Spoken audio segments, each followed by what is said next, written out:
ہمیں دے دینا۔ ایک مسئلہ یاد آیا ہے، اگر آپ اجازت دیں تو میں سنا دوں۔ آپ ناراض تو نہیں ہو گئے؟ مولوی صاحب نے سخت مسئلے شروع کر دیے۔ اب مسئلہ یہ ہے، 10,000 روپیہ حق مار رکھا گیا۔ خاوند نے بیوی کو کہا حق مار معاف کر دے، اس نے کہا میں نے معاف کیا۔ اگر بیوی زبان سے کہہ دے میں نے حق مار معاف کیا، حق مار معاف نہیں ہوتا۔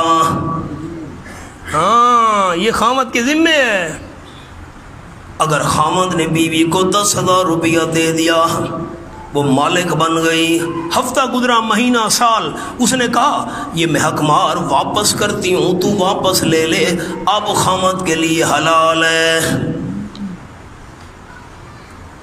یہی مسئلہ ہے، اور سنیں۔ ایک کنال زمین بہن کے حصے میں آئی، ابا فوت ہو گیا، میں بہن کے پاس چلا گیا، بہن وہ 1 کنال زمین مجھے بخش دے۔ اس نے کہا چلو ٹھیک ہے، میں نہیں لیتی، وہ تو لے لے، یہ میرے لیے حلال نہیں ہے۔ سن رہے ہو؟ چپ کر گئے ہو سارے، کیا مسئلہ ہے؟ مجھے تو شک میں آپ نے ڈال دیا، آپ نے کہیں معاف تو نہیں کرائی ہوئی۔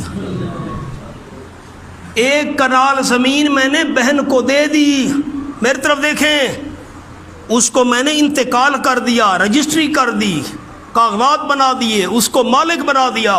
ہفتہ، مہینہ، سال 2 گزرے، بہن نے کہا بھائی میں وہ 1 کنال والد والی وراثت نہیں لیتی، میں تیرے نام دوبارہ انتقال کراتی ہوں، رجسٹر کراتی ہوں، وہ تو لے لے۔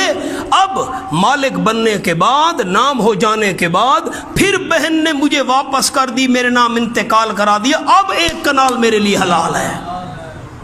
جتنے تک بہن کو میں نے دی نہیں، بیوی کو حق بار دیا نہیں، زبانی اس نے کہہ دی خیر ہے جی میں نہیں لیتی، خاوند کے لیے حلال نہیں ہے، بھائی کے لیے وہ چیز حلال نہیں ہے۔ مالک بنائے بیوی کو، مالک بنائے بہن کو، پھر جب وہ دوبارہ اس کو واپس کر دے، اب اس کے لیے حلال ہے۔ مسئلہ سمجھ آیا کہ نہیں آیا؟ آپ مہربانی کرو، آؤ سبق پر۔